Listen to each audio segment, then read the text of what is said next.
Uh, all right. Hi everybody.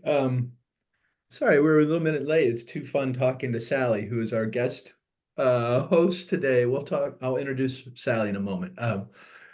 Just to say welcome everybody and reminders that this is, these webinars are just sort of a forum to talk about perhaps difficult things or things that are hard to talk about elsewhere. Or never mind hard to talk about, just things that we like to talk about. And the rules here are pretty simple. Sally and I are going to go through some slides. We're going to sort of do some kind of basics level set, and then we'll go to questions and discussion, and that's the fun stuff.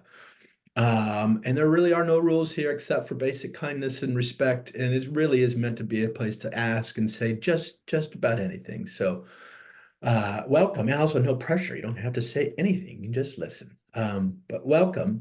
Today, we're going to be discussing dementia, a huge subject, and on crescendo, on ascent I think, in society as a rule. Certainly, more and more of us are living with dementia. More of us are spending parts of our life over this sort of spectrum of dementia, or caring for people who are, or both. So it's a big subject, one that's um, perhaps difficult to understand or difficult to discuss unless you've been in it. So we kind of want to break down some of these walls today with Sally. So Sallie Tisdale is our guest today. Sally is an author, a writer who writes all about all sorts of things, not just medicine related stuff. She's also a nurse, but a writer first, and it shows. And a book that many of you guys will know about is Advice for Future Corpses, which is a book we love. Sonia and I took great inspiration from when we worked on our book. So welcome, Sally. Really Thanks glad. for having me. Yeah. It's a pleasure. Thanks for joining us. And okay, before we jump in, let's do a little bit more logistics. Over to you, Sonia. Thank you, BJ. Thanks everyone for being here. So like BJ said, he and Sally are going to go through some slides, and after that we open it up to your questions and comments, and you can do that in two different ways. You can click the raise hand button and we'll unmute you and you can speak to Sally and BJ, or if you prefer to not do that, you can type it into the Q&A and I will read it aloud for you. Thanks again for being here. Great. Thank you, Sons. And as ever, thank you for the beautiful slides. Yeah. You marble. My pleasure. All right. Okay. Well, now, Sally, oops. Oh, go back. Yeah, there we go. There we go. Let's jump in. And I should reference, guys, Sally currently works in a PACE program that a lot of you will understand. That's a national program that does very interesting work. And so, Sally, you're working around folks with dementia or mental illness or both, much or all of the time. So, Right. And often complicated by just various chronic medical conditions or aging. So mm, one thing I really try to take to work is that you really have to meet each person as a total individual. We're going to generalize a little bit today about types of dementias and what you might see, but each person has to be an individual. So do you want to start, BJ, and talk a little bit about these types? sure. I mean, just, in the sort of overview sense, dementia is sort of a catch-all word, and there are various, types of dementia. Um, so, progressive neurological illness that affect memory and executive function. So one thing to kind of get it out there, I think a lot of us talk about dementia, understand it as memory loss. And that's Yeah, an as forgetting. yeah, forgetting things. Yeah. And it's not, there's judgment and impulse control and all kinds of emotional control and physical changes that people are not aware will come with dementia. That's right. So really important to understand it's not simply about forgetting. There's a lot else that happens. And one thing that's important for folks to understand is the dementia, as of now, there's no cure for any of these subtypes of dementia. They are considered terminal illnesses in that way. Eventually, people left unabated, or unless something else comes along, people will die from this diagnosis. It may take many, many years. So real quickly, and please, of course, jump in here, Sally, anytime. But just I think a lot of us have heard of Alzheimer's. That gets a lot of attention, but it's only one type of dementia. Um, there's vascular dementia, simply meaning oftentimes with people who have untreated hypertension over time can develop dementia from a vascular point of view. And that's the sort of the source of the problem is blood flow. A dementia with Lewy bodies, and this can touch into Parkinsonism, but Lewy body dementia has a slightly different profile and slightly different natural course. And then FTD, frontotemporal lobe dementia, is I was going to say maybe a particularly difficult diagnosis, but they all are. I don't Yeah, know how you. they all are. My Yeah. mother-in-law had frontotemporal lobe dementia. And one of the first things we saw with her was a complete loss of modesty. Mm. What you really see are filters go away. So these all present differently. I wanted to make the point that lots of people have mixed forms of dementia. And the other thing to bear in mind is that some of these dementias have a kind of downhill sliding course. Mhm. Others have a stair-step course, and that can be difficult. Vascular dementia can do that, where you're on a plateau and nothing much has changed, and then suddenly there's a loss and it's never recovered. But it's like somebody's kind of fallen down the step a bit. So it helps to know a little bit about what you might expect. Right. Alzheimer's tends to be more of a gradual downhill course. And over many years, right? Yeah. I mean, it can be faster or slower. Do you have a sense of the range of what you've seen, Well, Sally? one thing we notice is that onset tends to be more aggressive and faster. That's just a very general rule. But the range can be anywhere from a few years after diagnosis to many, many years after diagnosis. And some people have a very, very gradual course. We're going to talk a little more later about not making assumptions about what a person's life is like, because mild dementia can go on for a very long time before it progresses. And we may see gradual forgetting and a little bit of judgment loss, but not much change in physical abilities. And then things just gradually build up. Yeah, and while we're on it, I guess we'll move off this in a moment too. There's a lot to talk about here, but to your point about it being more than just forgetfulness, I think it's a really, really key. We could probably talk for hours if we were trying to enumerate all the things that you might see. Right. But the natural course of later stages, because sort of your lose ability, this executive functioning, sort of coordinating tasks across your nervous system, whether it's eating or walking or speaking, it can affect just about anything. And over time, you expect that the natural course would be less and less engagement with the world around them, at least in ways that we can appreciate, perhaps. It's something for us to think through. Less and less interest or even ability to take in nutrition, which is a very hot button issue. Maybe we'll talk about that somewhere along. Yeah, we should maybe talk a little bit about what we see toward the end of the life. Yeah. Dementia. Yeah. Well, maybe we'll circle. Shall we keep going and circle back? Let's keep going, because a lot of these slides have to do with that progress that we see in people. Gotcha. Okay, here we go. Well, this is a quote, that you've heard a zillion times. A zillion times. Yeah. What do you and how do you, as someone who's been around this subject for a long time and people living with this, what comes up for you when you hear that? Well, one point I want to make is that when people first get a diagnosis of dementia, it's like a black hole for people sometimes. All of a sudden, that's all they are to others. That's how they're seen by everybody. They're that guy with Alzheimer's or my mom with dementia. And the fact is that when we talk to people with mild to moderate dementia, their personhood and their sense of self has not changed at all.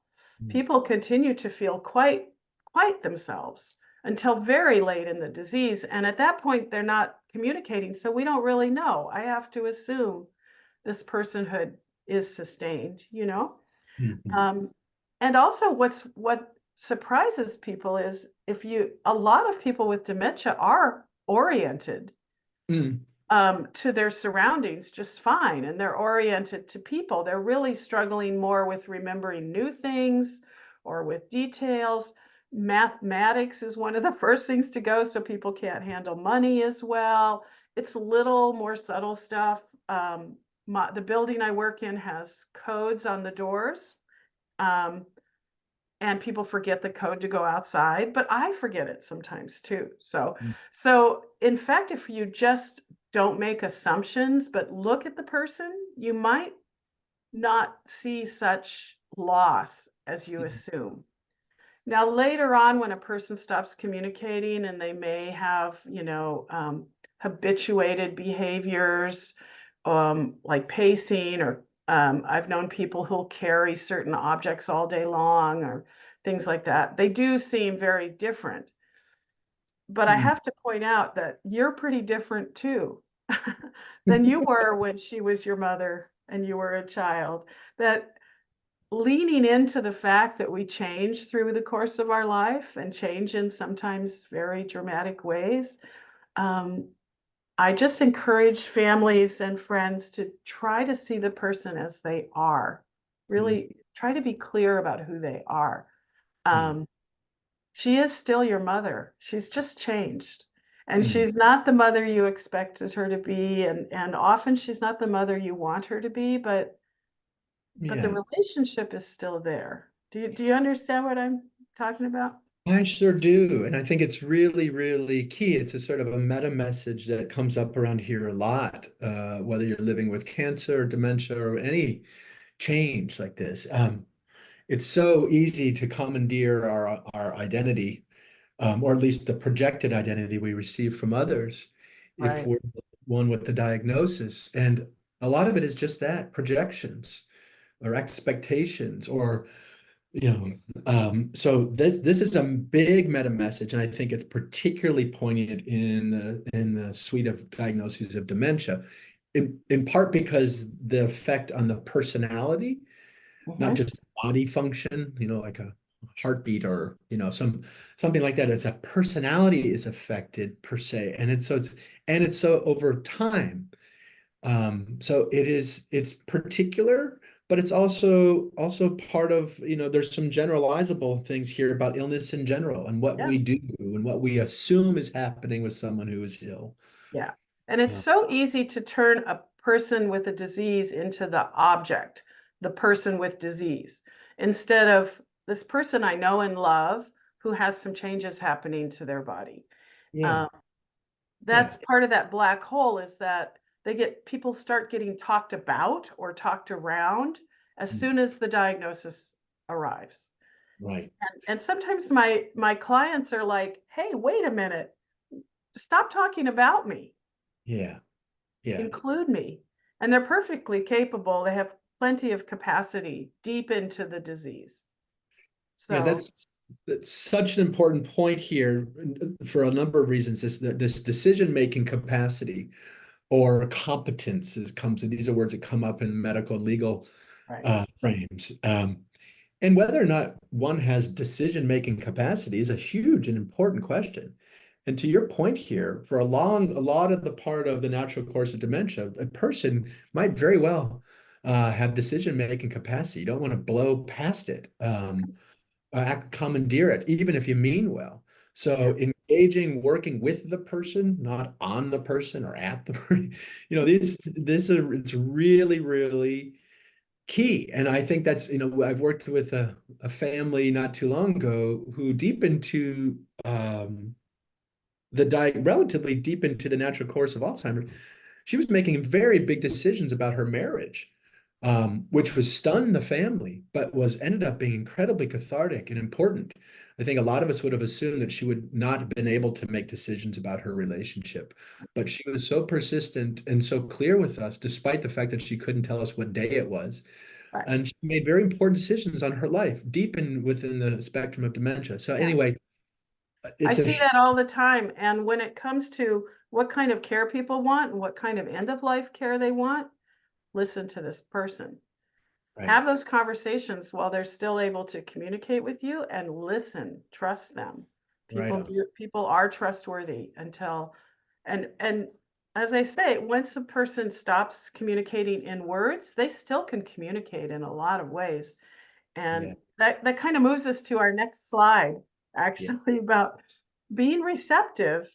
Um, One thing that often happens with dementia is that physical communication becomes more important, Mm, and an ability to touch and be touched physically is still there.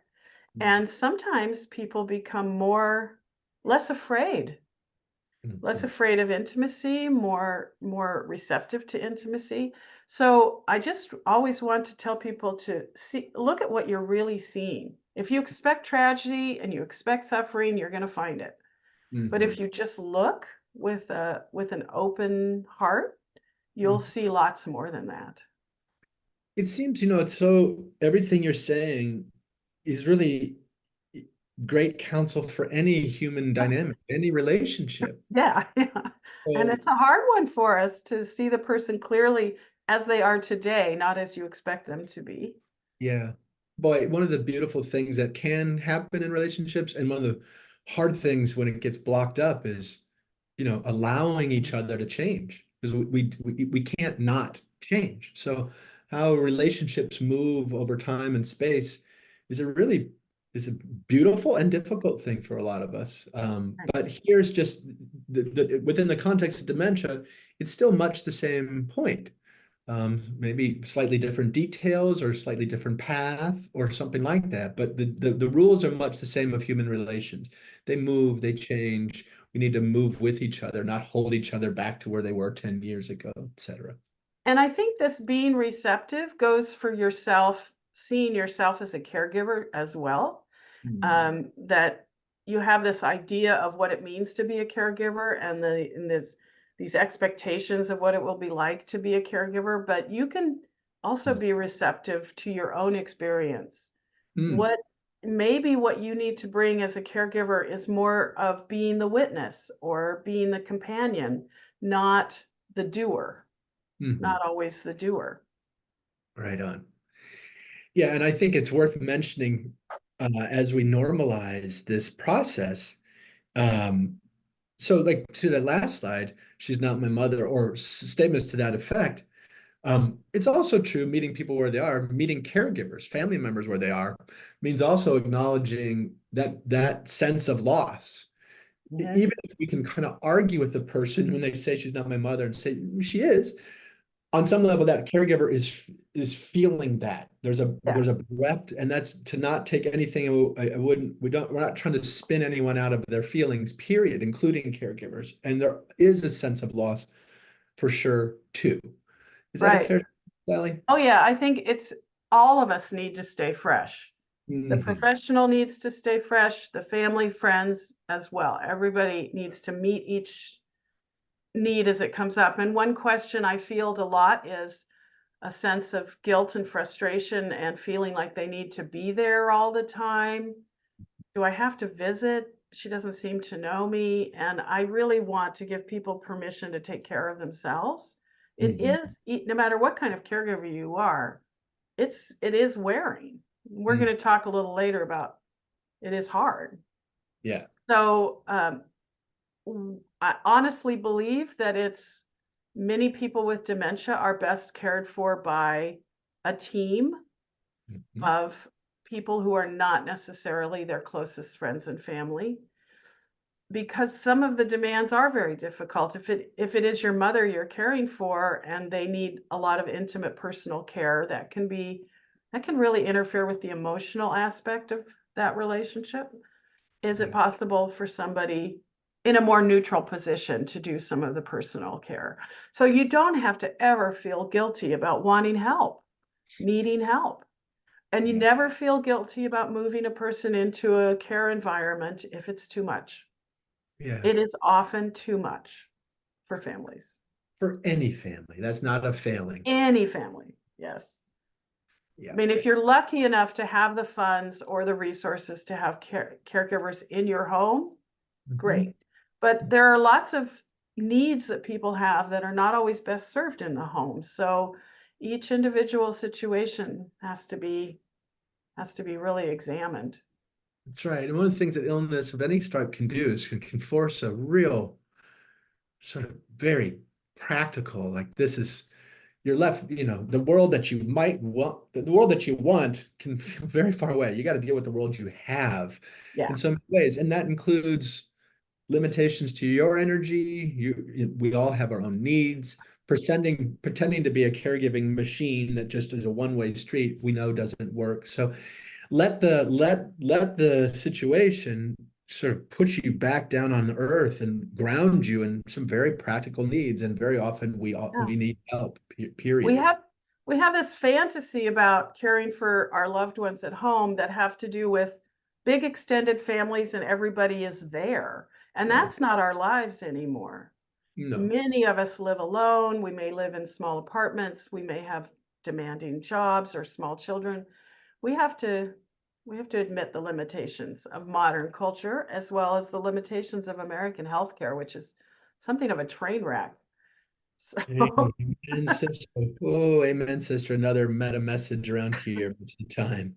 yeah. So yeah, and it's not a small thing too, that the nature of illness has changed over years, thanks in large part to modern medicine. We can live much longer with various states. So even if you find yourself in that relatively sort of that fantasized, everyone gathered around the bedside and everyone helping and showing up, even if that happens, that's often time limited. And so something that goes on for years and years and years is another force here to be reckoned with. It's relatively new in sort of human history. So there's a lot to this. All right, shall I Well, we're move starting to talk about difficulties, so maybe the next slide. Yeah. here on it? Yes. So Difficult behaviors, yeah. aggressive behavior, nighttime behaviors of any kind, Mhm. um, wandering or assertive wandering. I have a lot of problems with the words we use around that, so I'm careful. Incontinence just generally can be really difficult for families to handle. And if a person has other physical needs, either they're very large or they have other reasons why they're difficult to move, just physically the weight and the physical demands of care, all of these things can lead us to needing more help. But difficult behaviors that can be met with medication, this is a big topic. The Mhm. medications I see the most, BJ, are Risperdal, Mhm. and other similar medications, but we see a lot of Risperdal because we know it and it's easy to manage. Mhm. Um, Yep. and Others would be Zyprexa, Seroquel. Seroquel, I see a lot. Mhm. And often people with dementia may have other cognitive needs. They may have a depressive illness, or a mental illness that they're already on a psychotropic medication. So it gets Mhm. tricky.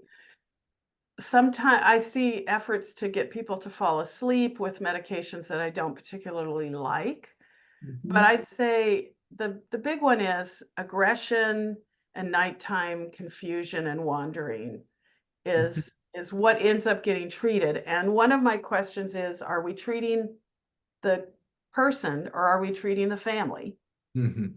or the Mhm. institution? We Mhm. have to, and sometimes we do need to treat the institution. We have to be clear about what we're doing. Mhm. And then monitoring. It's so easy for a harried physician to put someone on one of these medications and then not monitor it, right? Yeah. So we have to keep an eye on it. But I'm certainly not opposed to all psychotropic medications. Sometimes they are the thing that keeps a person from having to go to a higher level of care for a long time. And What do you think? What do you see? I'm with you. I mean, medications, it's not meds good or bad is poorly placed. I mean, I think meds well used, clearly used, cognizant of the trade-offs. Medications can be an amazing thing. And so I am all for judicious use of them. Yeah. But to your point, I think one thing that would be very important to us is is the clarity of knowing what you're treating and why you're treating it. So to your point about sometimes we're really treating the family's distress or the institutional needs, I just want to be clear for the audience here. That may be true, and to some degree that may be okay. Mhm. I think what I'm hearing you say is just be clear. Just be clear with yourself what you're doing and why you're doing Right. it. That What are your trade-offs? If your highest value is that this person is going to stay in your home, but they are up all night long, you Mhm. may you may need to make a trade-off so that they get some sleep and you get some sleep. Yeah, And as long as the side effects are manageable, I have no problem with that. right. Me too. And again, that's that sort of rigorous practicality of what's just the Yeah. truth of the day-to-day thing. One more thing before we move off this, Sally. You referenced, and I just want to give you space if you want to get there. You referenced a moment ago having some issues around the language that we use. Yeah, Share? I don't like the word elopement, Mm. which is the word we often use if somebody has left their home or their facility and they're out on the street. We say they've eloped, which implies that they've broken the rules in some way or broken the law. The facility I work in has locks on the doors, but they're to keep people out, not in. People Mhm. are free to come and go. Almost all of my clients are their own guardian. They don't have a separate guardian. Mhm. In other words, they are considered their own decision makers. And if they decide to take their walker and head off to the grocery store at 10 o'clock at night, I may try to discourage it, but I can't prevent it. Mhm. The in loco parentis is very easy to bring here. So I don't want to talk about, I don't like the word wandering or elopement. It's really about safety. We just want to talk about keeping a person in a safe environment. And maybe you go for a walk with them Mhm. instead. And the other thing, BJ, is people often they need to go to work. They need to go pick the kid up at school. They need to catch the bus. They're in a slightly different reality than you are. So if I've got someone wanting to go out the door at 5 o'clock at night to get the kids to school, I will distract them. I will go along with that. I don't have any problem with saying, oh, the kids aren't quite ready yet. Let's go sit down. Because I know that person they will find something else to be distracted by eventually. Mhm. So the bus isn't here yet. Let's sit and talk for a while. Mhm. Instead of constantly saying, you're bad or you're naughty or that's not right or you're wrong. Mhm.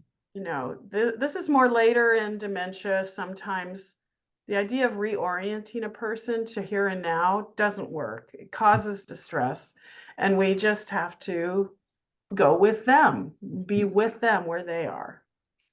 Right on. And one thing, boy, again, so much to talk about, but is it, you note about safety. Safety is super important. And sometimes safety as a sole driver might leave us all in bubble wrap and Right.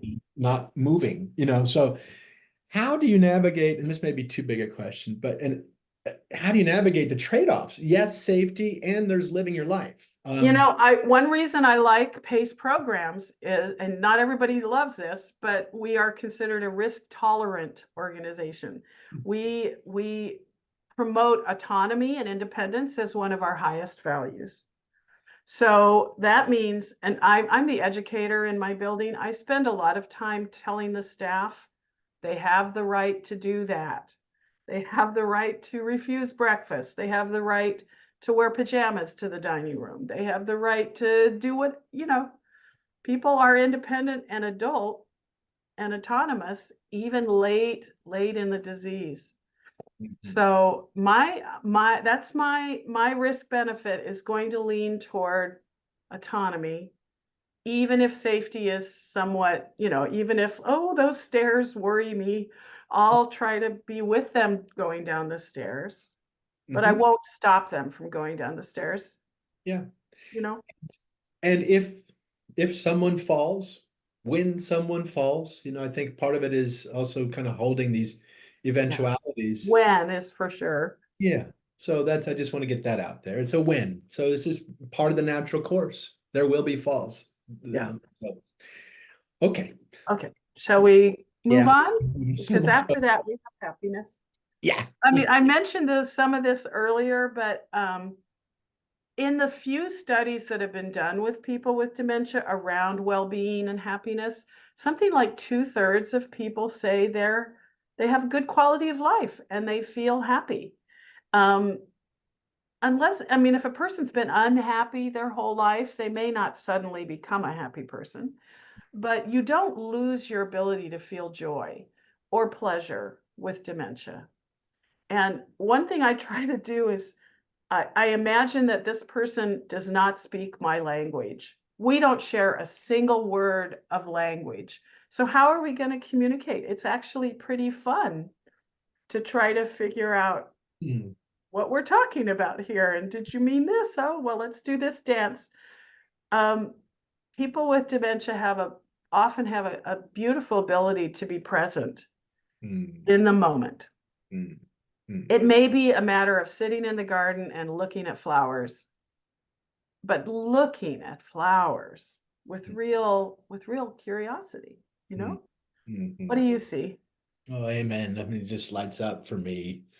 I mean, there's a theme here too, sort of in the critique of healthcare, how we hold illness and suffering. I mean, I think of a lot.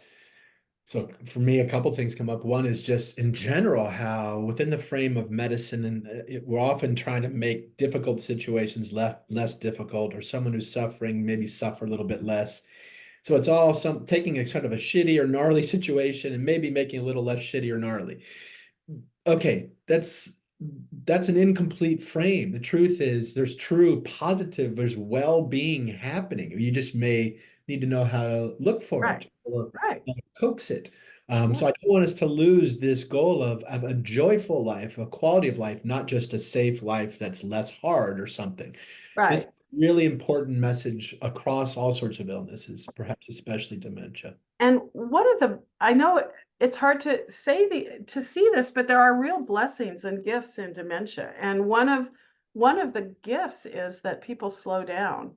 They Mm, slow way down and they're just not focused on tomorrow or even what happened yesterday. They're just here and they're slower. A friend of mine just died of early onset Alzheimer's last month. And so I'd been seeing him really regularly at home. And even in the very latest stages of his illness, when he didn't speak anymore and he really wasn't eating and we knew time was running out, he still wanted to look at photographs of birds. He loved birds, and we would just sit on the couch and look at a picture of a bird. And mm, I could tell on his face there would be this softness and this openness. And he mm, wanted to tell me about the bird, but I could see the story, you know? mm. Same with music. He could pat along with a song. He could follow the rhythm even if he couldn't sing.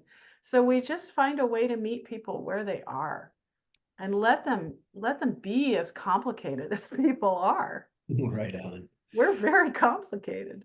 Yes, even when we're, returning, well, that's a question I want to ask you is I've heard myself and others kind of refer to, end stages of dementia a little bit like a regressing to as they were as a child. That there's some narrative that it's sort of like a returning to a dependent state of a more innocent state. I don't know. What do you think about that Well, analogy? shall we go to the next Sure. slide? You're Because here good we at are. that. We are Yes. talking about Yeah. dignity. Yeah.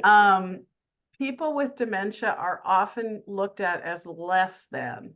So Mhm. when we say a person is just like a baby now, it is a way of diminishing them. Mm. Yes, they can't control their urine flow, and maybe they need somebody to hold the spoon, but it's not the same for an 85-year-old as it was for a baby. It's just a different behavior. It doesn't look or feel the same at all to me. Mm. Um, and so dignity means worth, and it's where we get the concept of human rights. And the idea that something going amiss with your body takes away your worth, Mm. most of us reject that idea out of hand, and then we call people undignified if they're incontinent. So there's a double standard there. Dignity does not go away because your body quits working the way you want, or Mm. your brain quits working the way you want. If you have worth, you have worth. It's not stolen. So Mm. treating people as a whole person, I think, is important. Mm. Does that This, make sense? oh, it makes so much sense. And this is where I think one of our, one way or another, we're working on, yes, we're working to, with people, individuals, and there's also these systems issues and structural issues. This one's a little bit on all of us Yeah. to, and not just folks living with dementia to demand it, or disabilities to demand this sort of respect. It's on all of us to be kind of figure out how to hold reality and hold our lives in such a way that our value, our worth, our dignity is accessible all along. Right. It's not a matter of our productivity or something. We really as a society are being asked to kind of revisit what we see as valuable. And I Yeah. think that all of Sure. us is a very important conversation. Yeah. I mean, I'm getting older. I'm a lot older than you. And I can see that I'm already experiencing the way that sometimes an older woman is given less voice in the Mhm. culture just because of that. And I don't have problems with my voice. I can speak up for myself.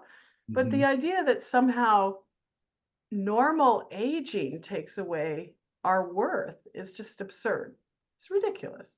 So Yeah, the idea that maybe you have trouble walking or your hands don't work the way they used to or whatever, so what? yeah. I mean, yeah. Anyway, that one's a big one for me, and it goes back to what I was saying earlier about really trying to educate the staff. Don't be their parent. Don't control people. Don't talk down to people or patronize them. Mm. Allow them to be a whole, complete person with their own personhood. Amen. Yeah. Amen. Well, and I Well, just feel, yeah. we have one last slide. Okay. Okay. There's so much here, Sally. Okay, hang on. Let me. I know. Okay. It's hard. It Yeah. is hard. There's no way out of that.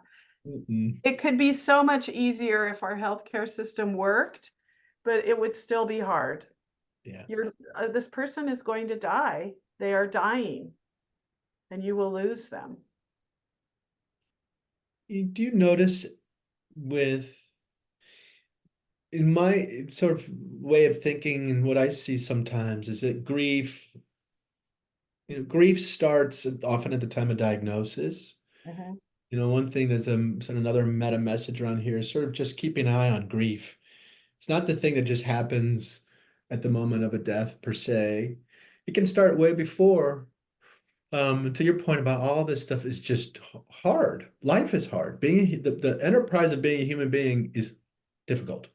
Um, and as part and parcel of that, and the losses are all along the way, not just at the end.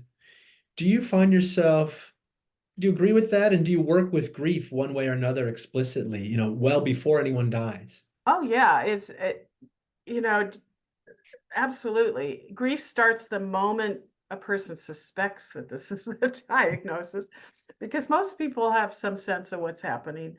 But I also work with guilt a lot, and grief is really complicated by the guilt people feel that they are actually looking forward to the person dying, that Mhm. there is relief in the death, relief for everybody concerned. And I really want to normalize that. I want to acknowledge that and say, yes, of course there's relief. It's Mhm. not just dementia. A lot of long-term chronic illnesses, we feel tremendous relief at the end. Mhm. And then we feel that there's something wrong with that, but it's normal. There's Mhm. also just there's joy in recognizing the whole arc of a person's life and being able to be present through that arc. And you think, am I supposed to be happy now? You can also be happy while you're grieving. Mhm. You can have pleasure while you're grieving. You can take care of yourself while you're grieving, and Mhm. you can feel relief that it's over. Mhm. Well, that's absolutely okay. It's just okay. You And know, grief doesn't stop at the death. but many people have done anticipatory grieving with dementia, and a lot of the acute grief is over at the death, and there's just cleaning up and more of a mourning and a remembering that happens after death. Yeah, right on.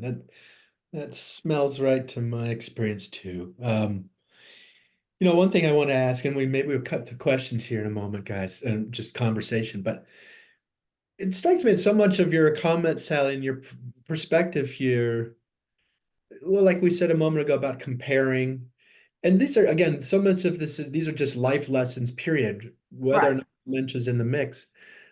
For you, I know a lot of your writing touches on Buddhism. I'm wondering, the being in the moment that you reference with dementia, from your experience, is it much different than the being in the moment you would cultivate on a cushion with a meditation practice? Um, it is different, it is a little bit different, but I also think the habit of that we can develop a habit of being present and having a depth of presence that Mhm. will serve us well, both as the caregiver or the person with dementia. Mhm. I think we can develop body memories that will take us there. So either as the caregiver or the person, being Mhm. able to center yourself and find equilibrium, that will serve you well with Mhm. whatever happens as you get older, for sure. Yeah.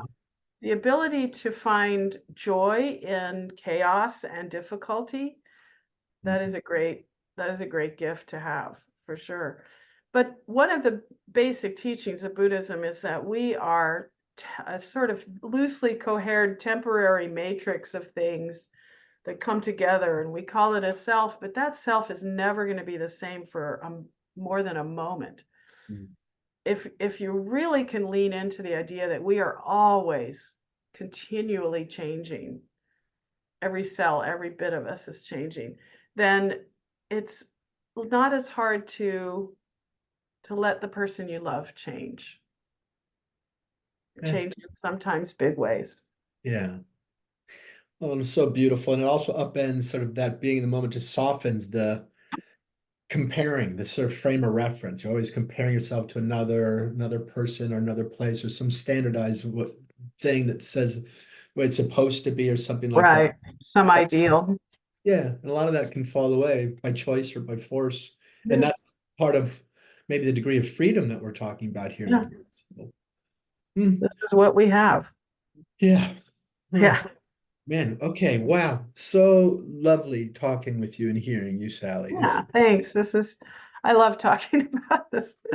shows you're very good at it. And boy, all right. Well, Sones, what's out there, my friend? Should we It looks like we have one question in chat, so I assume Sonia will manage us here. Yeah. yes, we will. Um, we had a hand up, but it went down. So whoever that was, if you want to put your hand up, we're happy to have you jump in with BJ and Sally here. Sally, the comment in the chat was just, I love your deep respect. Mhm. Oh, thanks.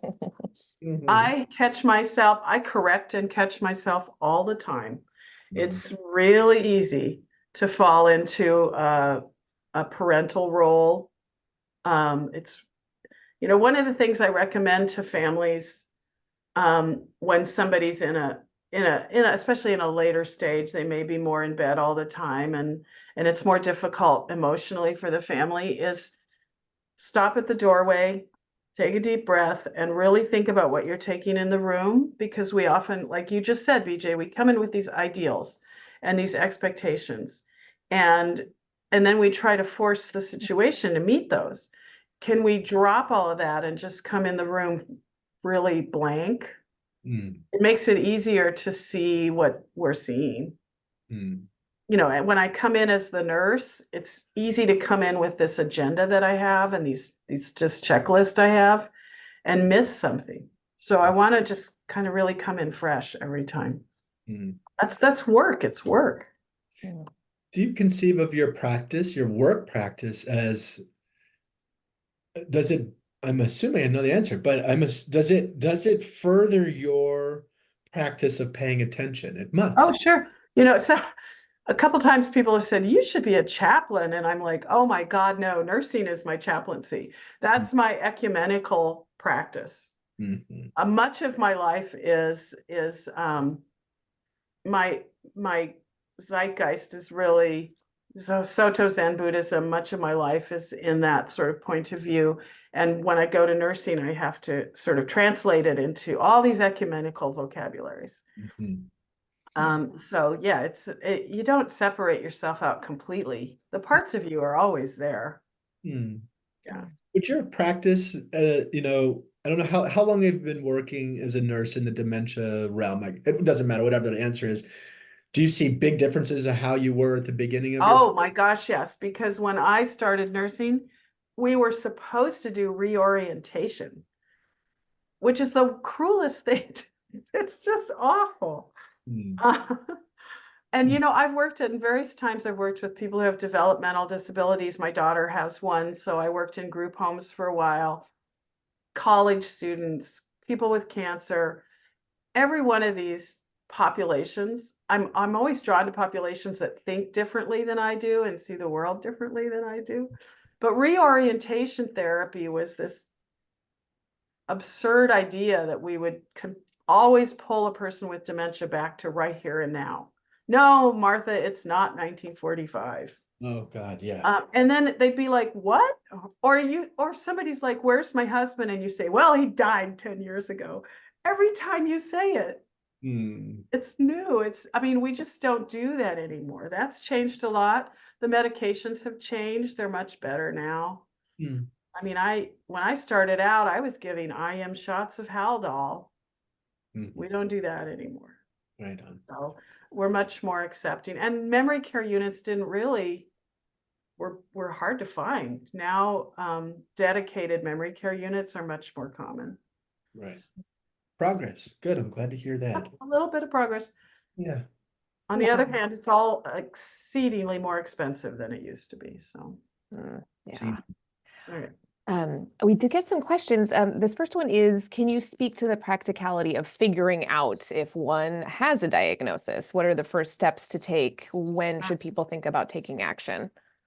There's things I see, but I'd say, BJ, why don't you talk about it as a diagnostician a little bit? Well, because a lot of what we're talking can be tricky. It's a good question because a lot of what we're talking about is, when you pull back on the lens, it's a spectrum of normal, a little forgetfulness, where to put my keys. I don't want to send alarm bells and go do neuropsychiatric testing. I mean, I'm inclined to see this in a functional way. In other words, when any changes that you're experiencing start interfering with your daily function, whether that's dressing or taking care of yourself one way or another, or driving, or just the day-to-day functioning that is actually, quotidian and basic, but it's actually pretty complicated from a neurological point of view, Right. point of view, just getting through the day. So letting function be your guide. And if something's feeling off, not just a bad day here and there, but consistently, Right. then I would neuropsychiatric testing is a long, it's a Right. couple hours, not easy, not a fun way to spend a day. But I'm often find myself encouraging folks, when in doubt, establish some groundwork with a Right. neuropsychiatric testing. Get some baseline testing. One of the first things people often notice is getting lost in a familiar place. That's one of the most common things that really gets somebody's attention. But subtler things like not following a recipe correctly, not adding up in the checkbook correctly. My mother-in-law, I mentioned earlier, she started taking her clothes off in the yard. That was a dramatic change. But if you looked at the sweaters she knitted, you could see a real significant decline in quality. We probably could have seen much earlier that she wasn't this great knitter, suddenly couldn't knit very well. So it's more these complex executive function kinds of things. Yeah. Putting the wrong thing in the microwave and shorting it out, suddenly the purse is in the refrigerator. It's little things that get your attention. And in Also, a gait. You notice the gait changes. Mm. People start kind of walking more flat-footed. Hmm. swinging a little bit from side to side because there's changes in the vestibular system. Hmm. So you reference in the situation with your mother-in-law, Sally, where looking back, you may have been able to acknowledge a diagnosis sooner. Is there any sense of loss in that statement, like wishing you had? Would anything have been different? No, nothing would have changed. You know, she frontotemporal lobe dementia can be emotionally difficult for the family because a lot of filters are gone. This was an upright Presbyterian New England lady who Hmm. suddenly was taking her clothes off and praying out loud and doing these unfiltered behaviors that had never been seen before. The first thing I would say I noticed is she started to swear. I Hmm. had never heard this woman swear, but it wouldn't have changed the course of caring for her or her treatment, you That's know. an important note. So there's still not much to do medically to curb the course of the dementia diagnoses. What can I have you follow up on that? Because in the last year, I've gotten many questions about these supposed new drugs. Yeah, When I look at the research, I am not impressed yeah, by the results of these studies, and the cost is enormous. What do yeah. you I share that opinion. And I haven't done a super deep dive and talked to friends who know how to read research better than I do. But that's my gestalt sense too. I think there's just such a hunger for something to throw at these scary diagnoses that, but as the man who runs the UCSF Memory and Aging Center, a beautiful, beautiful man named Bruce Miller, um, who's been at this a long, long time. He quietly, and I asked him a version of that question a while back, and the one thing that we know actually helps at all is exercise, getting blood flowing, keeping your body moving. He's not throwing in the towel that we'll find ways with medications. But to your point, there's really not much in the medical realm to do per Right, se. At this, right. And people also ask, how can I prevent it? And I wish there was an answer for that too, but it's the same way you prevent other problems. You don't smoke, you don't drink too much, and you have good genetics.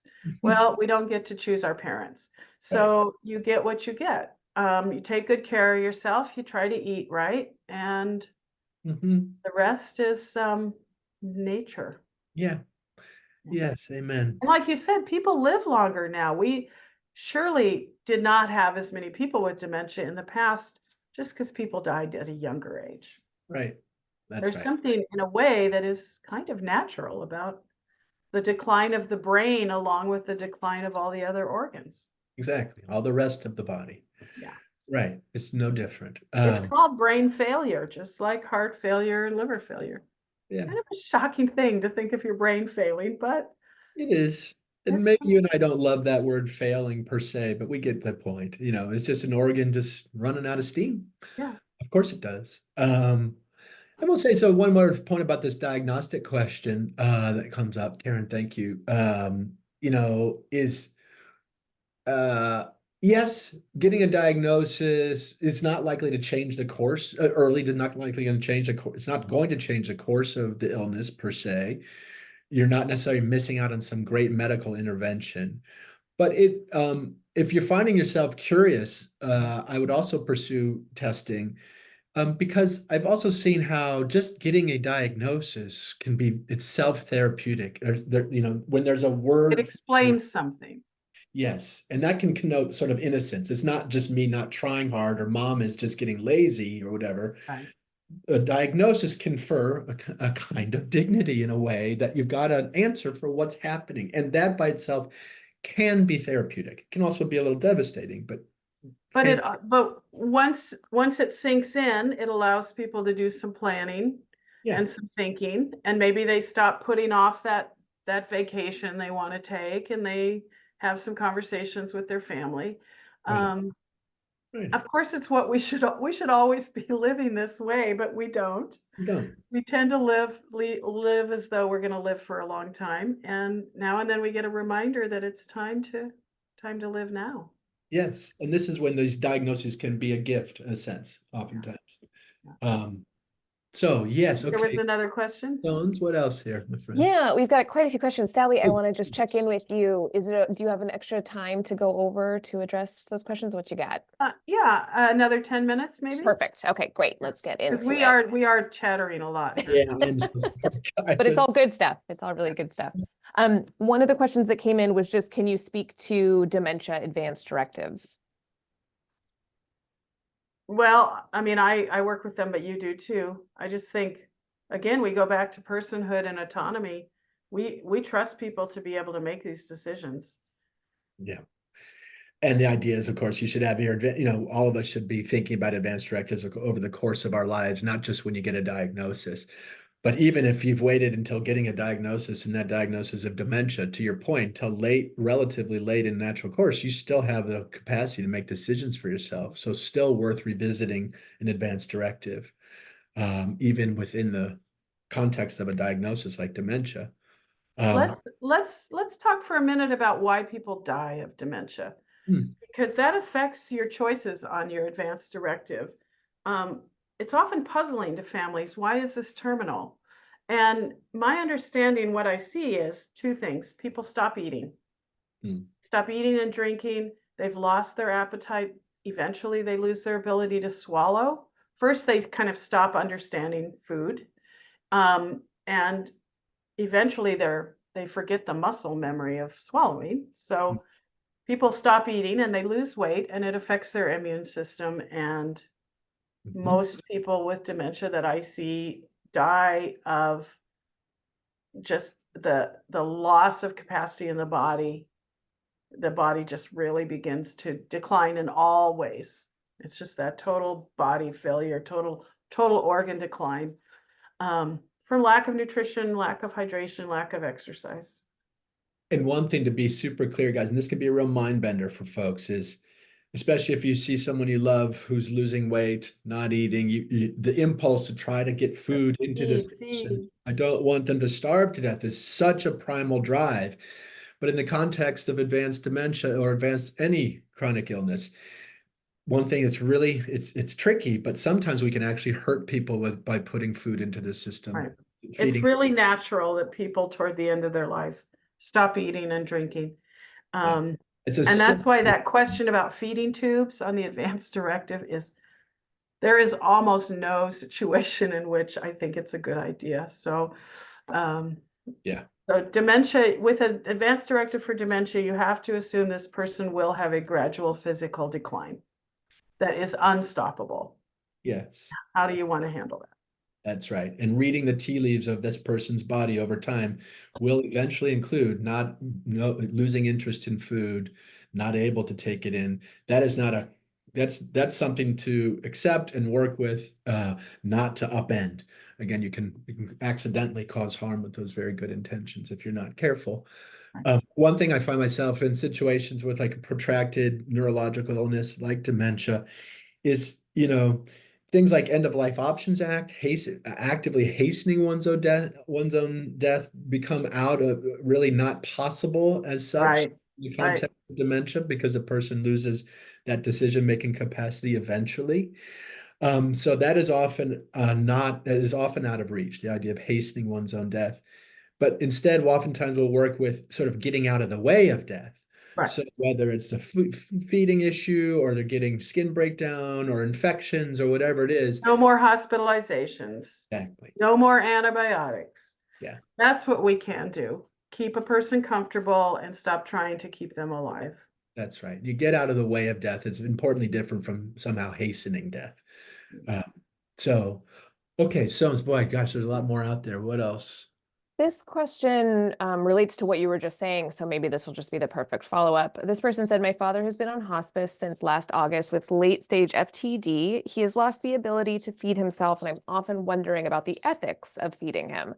I go most days to his facility, and he always eats more when I feed him. It's not forced, but certainly keeping him alive. His quality of life seems rather sad, medicated, mostly in bed, mute and immobile. Do you have any thoughts on this?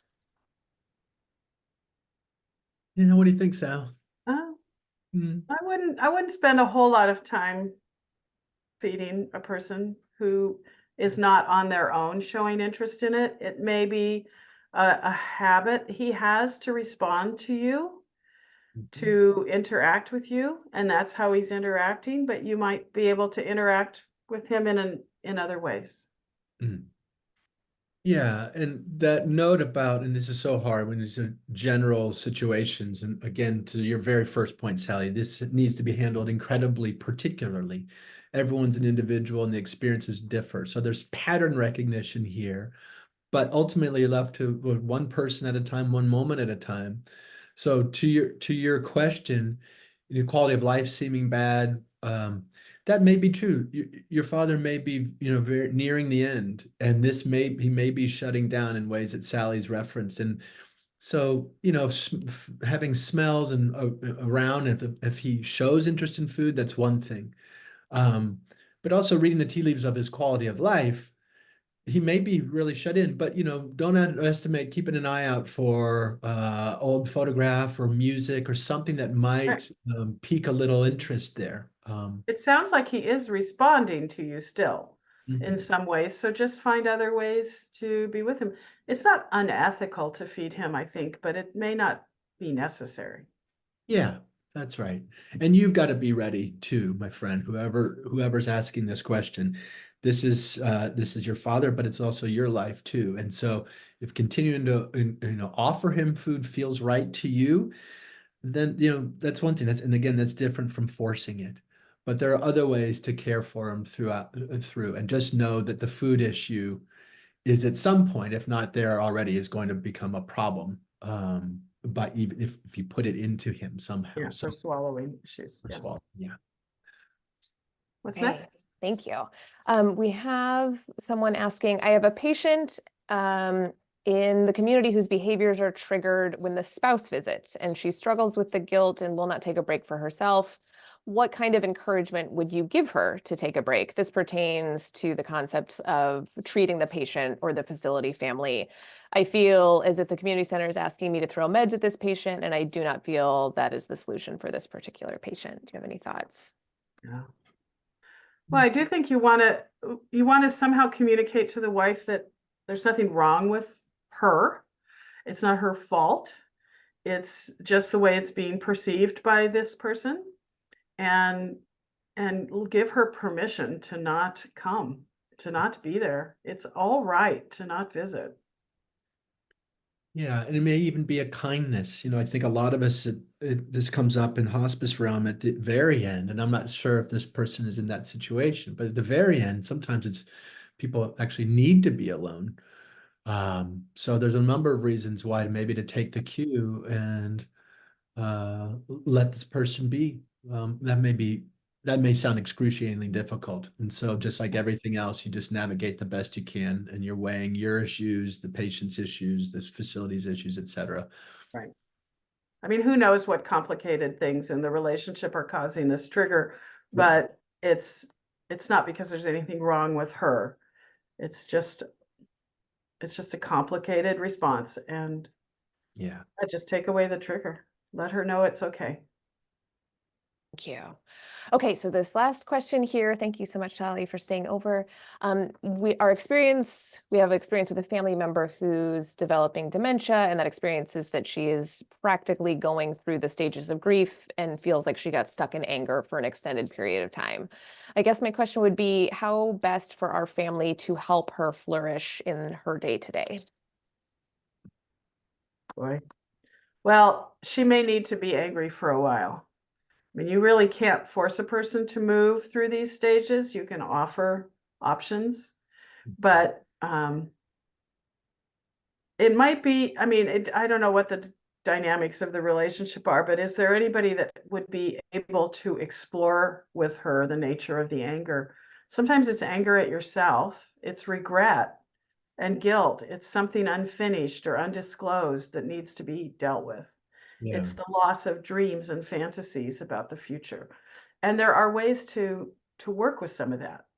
Doing legacy work, for instance, writing letters that need to be written, finding ways to say goodbye to people. There's all kinds of ways. What do you look like you're recognizing this, BJ? Yeah. Just Yeah. And and not knowing the details of this particular situation, but I just do know I've seen myself and others in the grieving process get where anger can dominate for a while, and very often it is self-directed, to your point, Sally. I've just noticed, and just to say, I've noticed something. I don't know if it's a modern American thing or what, or just people in my circle or myself, whatever it is, but weirdly, in the sadness, just good old plain old sadness somehow is harder for some of us than is anger. Oh, So it's a much softer, more vulnerable state. Anger is energetic, and we often go to oh, oh, we just lost Sally. Oh gosh.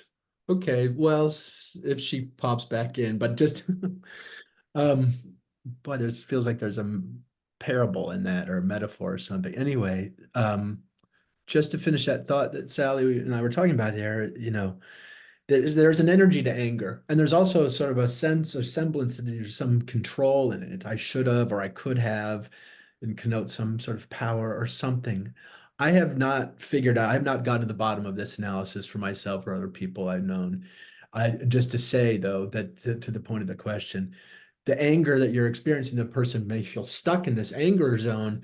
This anger is a sort of a secondary emotion. It may represent a bunch of other emotions, including sadness. And to Sally's point of journaling or writing letters, or at least exploring it with someone, might evince that and might, in a way, get to the bottom of that anger and therefore unlock it a little bit. So, okay, well, Sones, No, it's a anything, first. It's a first. yeah. But I think we're, we got through all the questions, and I think that was, wonderful information. I'm just sad that Sally got kicked Yeah. out before the end here, but that's Sorry to fine. miss Sally, because I just want to thank her. I mean, I was I so know. That was awesome. I really enjoyed being with Sally here. I mean, she's a fountain in a number of ways. So I'd encourage you. We'll send out references and resources as always, but please look out for Sally's books. Advice for Future Corpses is beautiful, but she's done other writing too that's gorgeous, and some of it not related to dementia or medicine at all. She's a fascinating figure. So I'm really glad that she spent time with us today. So thank you, everybody. Thanks for going long. And I guess we'll see you next time. Yeah. Thank you, BJ. Thank you, Sally. Yeah, thanks, Happy Sally. weekend, everyone. Bye-bye. Bye.